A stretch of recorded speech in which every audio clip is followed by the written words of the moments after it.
जरदारी साहब sir leave हैं, और जरदारी साहब जो लीव होते हैं डूअर्स होते हैं, करने कराने में दुनिया जो डूइंग कैडर के लोग होते हैं दुनिया चलाते यही हैं। जैसे पाकिस्तान भी जरदारी साहब ही चला रहे हैं। हाँ, आप देख लेना काम वही करते हैं। और वैसे आपको मज़े की बात बताऊँ, मुशर्रफ भी लीव थे, ज़ियाउल हक भी लीव थे। बिस्मिल्लाहिर्रहमानिर्रहीम नाज़रीन, मैं हूं आसिम नसीर और आप देख रहे हैं मेरा यूट्यूब चैनल आसिम सीरीज़। हमारे साथ मौजूद हैं उसामा अली ख़ान। इनसे हम जानेंगे पाकिस्तान की सियासत के बारे में कि क्या चल रहा है, कैसे हैं आप। शुक्र अल्लाह का, आप सुनाएं। अल्लाह का करम। अच्छा, पहला सवाल तो ये है कि जो ताज़ा तरीन ख़बर ये है कि इस्तीफ़ों की जो है मंजूरी जो है वो कलअदम करार दे दी गई है। और PTI के, आपको PTI की कौमी असम्बली में वापसी नज़र आती है? देखें, ये इस टाइम अगर हो जाए तो PTI के लिए बेहतर है, और क्योंकि ये इन्हीं का खेला हुआ जो कार्ड है इन्हीं के गले में उल्टा पड़ गया कि ये एक पॉलिटिकल पार्टी होते हुए इन्होंने प्रेशर बिल्डिंग टैक्टिक्स के तहत अपने आप को असम्बलियों से निकले, और अब इनको जो लिए जो दायरा तंग हो गया, तो अब इनके लिए कोई जाए पनाह नहीं सिवाय इसके कि ये असम्बली के फोरम पे आएँ और बात करें। और ये जो एहतजाज की सियासत इन्होंने अडॉप्ट की थी उसको जो है ये क्विट करना चाह रहे हैं, लेकिन अब दूसरे इतनी आसानी से तो इनको नहीं करने देंगे, और PDM की पूरी कोशिश होगी कि ये वापस ना आएँ। और जहाँ तक मैं समझता हूँ, जो अब तक का PDM का इनके ख़िलाफ़ जो एक सीक्वेंस है रवैये का, वो यही शो कर रहा है कि ये असम्बली में दोबारा नहीं आएंगे। खान साहब के बारे में ये भी खबर आ रही है कि कौमी असम्बली में अपोजिशन लीडर का किरदार अदा करेंगे। खान साहब तो किसी सूरत, अगर आप मुझे बतौर एस्ट्रोलॉजिस्ट पूछें तब भी, वैसे भी खान साहब तो सवाल ही नहीं पैदा होता कि कभी इस असम्बली में आए। उनका माइंडसेट है वो आखिरी बंदे होंगे, मतलब जब सब कुछ उनकी पार्टी का ख़त्म भी हो गया तब भी नहीं आएंगे। वो बाकी अपने पार्टी मेंबर्स को ज़रूर भेज देंगे, लेकिन ख़ुद कभी नहीं आएंगे। अच्छा, यानी कि खान साहब जो हैं कौमी असम्बली में आपको आते नज़र नहीं आ रहे? नहीं, वो कभी नहीं आएंगे। तो ये जो है, अगर ये कौमी असम्बली में वापसी जो इनकी नहीं होने देते हुकूमत, तो आगे आपको क्या लगता है सुप्रीम कोर्ट इस पे नोटिस लेगी या अदालत उस पर कोई कौमी असम्बली, क्योंकि कहा ही जा रहा है कि स्पीकर कौमी असम्बली जो है उसका इस्तेकाक है ये, तो उसके ख़िलाफ़ कोई कार्रवाई हो सकती है? देखिए, उसमें एक अच्छी होप थी कि क्योंकि स्पीकर पीपल्स पार्टी का है, और पीपल्स पार्टी जो है वो रिकन्सिलिएशन पे बिलीव करने वाली पार्टी है, लेकिन यहाँ एक मसला जो बड़ा अहम है, लोगों की नज़र से पोशीदा है, वो ये है कि जो बाइडन के जो कनेक्शंस हैं जरदारी साहब से वो डायरेक्ट हैं, और वो 1 to 1 उनकी बात होती है। और ये अगर आपको कोई भी आपके मतलब खुफिया ज़राए भी हों, मतलब एजेंसीज़ वगैरह से, तो ये सबको पता है, और वो इनको CIA एजेंट ही इस टाइम कंसीडर कर रहे हैं। हालांकि पीपल्स पार्टी की जो वैसे सियासत देखा जाए बतौर एक पॉलिटिकल पार्टी, तो वो बहुत रिकन्सिलिएशन पे बिलीव करती है। और वो आपने देखा होगा जब इन्होंने हार्श टून्स ली नून लीग ने PTI के ख़िलाफ़, तो उन्होंने कहा कि आप किसी पार्टी को दीवार के साथ कैसे लगा सकते हैं। तो ये अगर हुआ तो कौमी असम्बली का स्पीकर जो है हो सकता है करें, अगर इसमें जरदारी साहब वाहिद एक शख्सियत हैं जो अगर इनको आने दें तो ये पॉसिबल है। बाकी जहाँ तक आपकी होप है कोर्ट से, तो हमारी कोर्ट को तो इन्होंने दीवार के साथ जिस तरह से ये हमेशा से करते आए हैं वही तरीक़ाकार के तहत कर लिए। और फ्रैंकली स्पीकिंग ये लोग अभी नहीं समझ रहे बहसीयत नेशन हमारा जो सिस्टम है ना, अगर देखें सिस्टम्स बनाए जाते थे इक्वालिटी के लिए, जस्टिस के लिए, वरना तो जंगल था। ये जो नौ आबादियाती निज़ाम में हम आके इतना ये जो हमने नई आबादियाँ बसाई, और इसमें कुछ हमने कवानीन के तहत ज़िंदगी गुजारनी थी जो एक दूसरे की फलाह के साथ साथ इंसाफ को यकीनी बनाते। उसमें आपके रिसोर्सेज की तकसीम, उसमें आपकी फूड साइंसेस, हेल्थ, ये सारी चीज़ों की। अब देखिए उसमें हो ये रहा है कि जब अब किसी से भी पूछें हेल्थ से आप मुतमईन है क्या पाकिस्तान की हेल्थ सिस्टम, वो कहेगा नहीं। आप पूछें एजुकेशन, वो कहेगा नहीं। आप उससे कहें पुलिस, वो कहेगा नहीं। आप उससे पूछे कोर्ट, वो कहेगा अल्लाह का नाम लो किसी दुश्मन को भी कोर्ट में ना जाना पड़े। तो इस सारी चीज़ों को अगर एक ही लाइन में बयान करना हो तो ये है कि पाकिस्तान का जो जब इंसाफ फ्राहम नहीं हो रहा तो सिस्टम कोलैप्स हो गया। जो ये आपके शायद खाकान साहब और मिफ्ता की एक मूवमेंट चली, आपने देखी होगी। बिल्कुल। और वो जो रिफॉर्म जिनकी बात कर रहे हैं, मुस्तफ़ा नवाज़ खोकर भी शामिल जी थे हाँ जी, उसमें। और वो जो बात कर रहे हैं वो ऐसे नहीं कर रहे, क्योंकि देखिए शायद खाकान साहब एक बिज़नेस पर्सन है, वो समझ रहे हैं कि चीज़ें जो है कहाँ से ऑपरेट हो रही हैं, तो उनको वाज़े नज़र आ रहा है कि हमें दोबारा से रीडिफाइन करना पड़ेगा, क्योंकि एक्चुअली सिस्टम अब ये है ही नहीं जो डिलीवर कर सके। अच्छा, आपने बात की पीपल्स पार्टी की, जरदारी साहब की। जरदारी साहब के सितारे आपको कैसे दिखते हैं? जरदारी साहब सर लीव हैं, और जरदारी साहब जो लीव होते हैं डूअर्स होते हैं, करने कराने में दुनिया जो डूइंग कैडर के लोग होते हैं, दुनिया चलाते यही हैं। जैसे पाकिस्तान भी जरदारी साहब ही चला रहे हैं। हाँ, आप देख लेना, काम वही करते हैं, एक्चुअली काम वही करते हैं। और ये कोई उसकी बात नहीं, आप देखें पीपल्स पार्टी ने ही हमेशा पॉलिटिकल जितने बिल्स हैं या चीज़ें हैं उन्होंने आके काम किया। और ये तो ठीक है, सियासत में किसी की लाइकिंग हो नहीं, मतलब डिसलाइकिंग हो, लेकिन सी पैक की जो इनिशिएट करने वाले ये थे, गैस पाइपलाइन की इनिशिएट करने वाले ये ईरान के साथ, उसके बाद इनकी जो जितने ये बिल्स थे सुबहों के, सबसे बड़ी बात उन्होंने सदर को जो इख्तियारात वापस लेके होते हुए तो भी एक्चुअली जो काम है ना, काम, क्योंकि ये डूइंग कैडर से हैं तो ये काम तो यही करते हैं। और वैसे आपको मज़े की बात बताऊँ, मुशर्रफ भी लीव थे, ज़िया-उल हक भी लीव थे, और इन सब के बारे में आपको इन सारे अदवार में एक ही बात मिले, काम बढ़ा हुआ। मुशर्रफ साहब के सुने में भी सुने तो आपने सुना होगा काम बढ़ा हुआ ज़िया के टाइम पे। तो बात यह है कि ये सारे होते थोड़े से डूइंग कैडर के लोग काम के हैं, लेकिन थोड़ा सा इनमें ऑटोक्रेटिक जो है ना लीडरशिप स्टाइल होता है, क्योंकि ये एक्चुअली बेसिक लीडिंग कैडर से नहीं होते। तो इसीलिए इन पे ब्लेम लगता है कि ये बड़े अथॉरिटेरियन माइंडसेट से चलते हैं। तो ये इसी उसमें जो है, बाकी जहाँ तक रहेगी अभी उनकी बात के जो जरदारी साहब की, अब आपको पता ही है कि अब उनकी एज और तबीयत के हिसाब से भी चीज़ों को अगर देखें, ये हर चीज़ में ही हम लोग जो है ना वो इन्वॉल्व कर लेते हैं। स्टार्स की एक लिमिट है, एक हद है, आपकी फिजिक बायो से आगे नहीं गुजर सकते, आपकी बायोलॉजिकल एक एज है, जब आप उसको टच कर लेते हैं तो बस। तो मैं असल में ये सवाल यहाँ पर ही बनता है कि जरदारी साहब सियासत में वैसे कहते हैं मफाहमत के बादशाह हैं, आगे आने वाले दिनों में या अगले इंतखाबात में, उससे पहले या उसके बाद, जरदारी साहब और पीपल्स पार्टी कहाँ नज़र आ रही है आपको? बिल्कुल अगला इनका जो इस टाइम तक की जो एफ़र्ट है, जो इन्होंने बिलावल को इंट्रोड्यूस करवाना था इंटरनेशनली सारे कंट्रीज़ में, वो करवा चुके, और बाइडन इनके बिल्कुल ऑन बोर्ड है। और दूसरी बात यह है कि जरदारी साहब ने अपना सूबा तो महफूज किया, आज तक इमरान खान भी सिंध में तो नहीं घुसे, आपको पता है।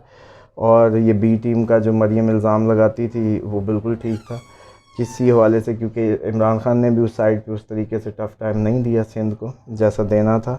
और अब भी ये है कि अगर ये फरियाल तारपुर को ये नैब उस वक्त ना बुलाती और ये इनके दरमियान में रिफ्ट ना डलवाती, तो जरदारी साहब के दिल में अभी भी सॉफ्ट कॉर्नर था इनके लिए। लेकिन ये बाजवा साहब, ये इस्टेब्लिशमेंट वट-एवर, अगर इमरान खान कहते हैं कि वही सब कुछ कर रहे थे, तो फिर अगर हम इस तनाजुर में देखें तो फरियाल तारपुर साहिबा को जो गिरफ़्तार करवा के और वो करके, तो उससे इमरान खान और जरदारी साहब की जो जरदारी साहब के दिल में एक जो थी ना, उसको थोड़ा सा हिलाया। अच्छा, अभी हमने देखा भी पिछले दिनों सियासत में कि पीपल्स पार्टी ने काफ़ी बात भी की आइन की, और हमेशा पीपल्स पार्टी करती है, और उसने वक्त में इंतखाबात की बात भी की। उनके लतीफ़ खोसा हैं, एतजाज़ एहसन हैं, जो कहते हैं कि 90 दिन में इंतखाबात होने चाहिए, इस तरह की बातें कर रहे हैं। तो आपको लगता है कि पीपल्स पार्टी एक ऐसा वो काम कर रही है कि वो चाहती भी है कि नून लीग को सपोर्ट करे, लेकिन वो पसे पर्दा उनकी मुखालफत भी कर रही है, और तहरीक इंसाफ का एक तरह से बयानिया सपोर्ट भी कर रही है कि इंतखाबात जो हैं वक्त पे होने चाहिए?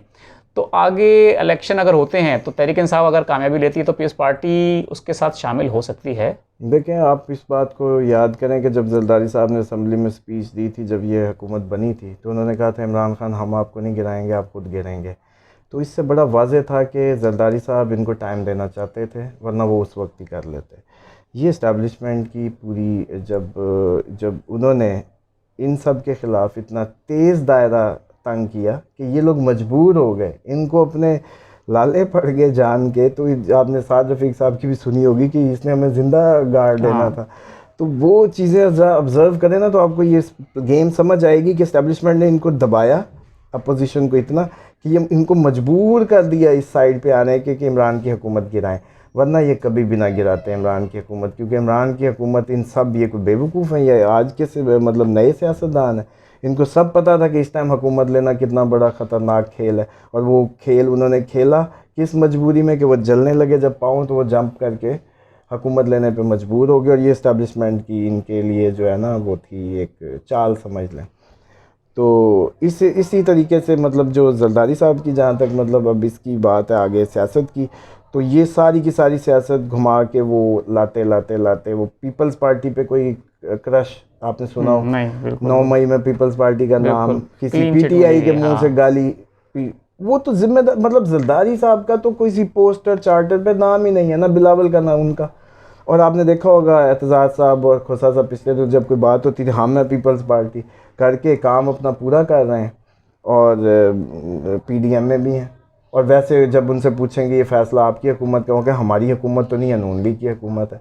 तो ये बड़ा शार्पली वाइजली प्ले कर रहे हैं जरदारी साहब, और एट दी एंड सब कुछ बचेगा इनका, डैमेज इस टाइम पीटीआई और नून लीग का होगा, और जो सबसे ज़्यादा बेनिफिशरी होंगे इस सब के और वह जरदारी साहब होंगे। और आप और हम ठीक आज से मतलब 1 साल बाद बैठे ये कह रहे होंगे कि जरदारी साहब जो है ना, वही एक जरदारी साहब पे भारी वाली बात निकली कि कैसे साइलेंटली अपने वो दाग भी धुल गए 10%, और कितने कितने उन पे जो करप्शन की चीज़ें थी वो भी साफ़ हो गई।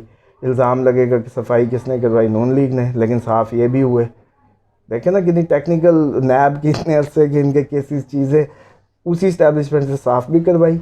इल्ज़ाम भी इन पे लगेगा नून लीग वालों पे, खुद दूध के धुले होके बेटा भी इंडक्ट कर गए पूरे इंटरनेशनल, क्योंकि आपको पता है पाकिस्तान एक या तो हो ना कि एक मुआशी तौर पे मुस्तहकम मुल्क हो, तो इसको बाहर की ज़रूरत नहीं है। लेकिन ये आपकी हमारी मजबूरी है, जब तक ये कौम अपने पाँव पे नहीं होती तो इसको इंटरनेशनल जो इस्टेब्लिशमेंट्स हैं या इंटरनेशनल जो पावर्स हैं, फिनंशियल पावर्स हैं, उनकी ज़रूरत है।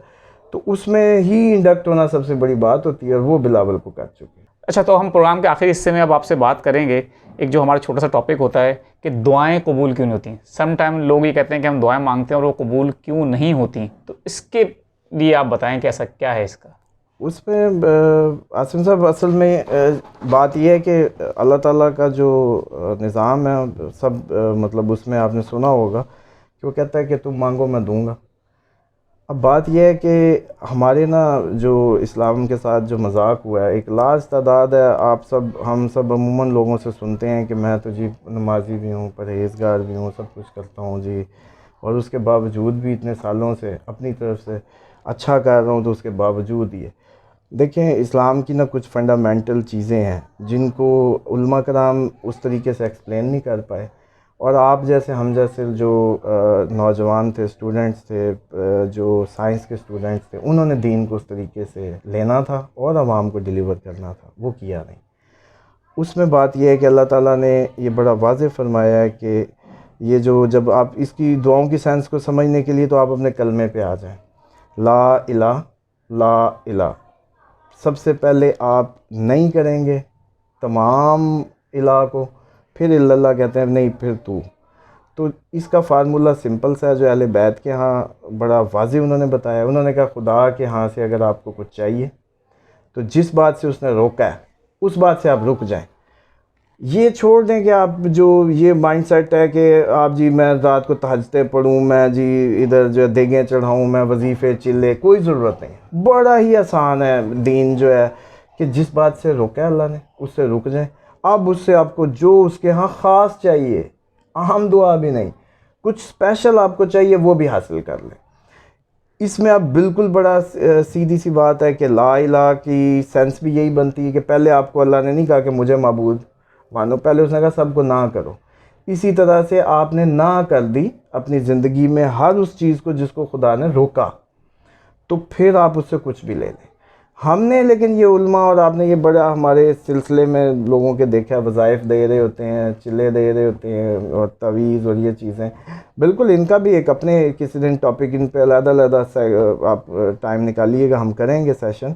लेकिन उनकी जो हकीकत से इनकारी नहीं है हम, लेकिन जो बेसिक बड़ा आसान सा फार्मूला है जिससे कि कोई भी शख्स बड़ी ही जल्दी अल्लाह के यहाँ मकाम हासिल कर सकता है या वो अपनी दुआएं कबूल करवा सकता है, उसका सिर्फ एक लफ्ज़ ही समझ लें या एक लाइन में समझ लें कि एक ही फार्मूला है, खुदा ने जिन चीज़ों से रोका है उनसे रुक जाओ, अब जो भी चाहिए वो लो।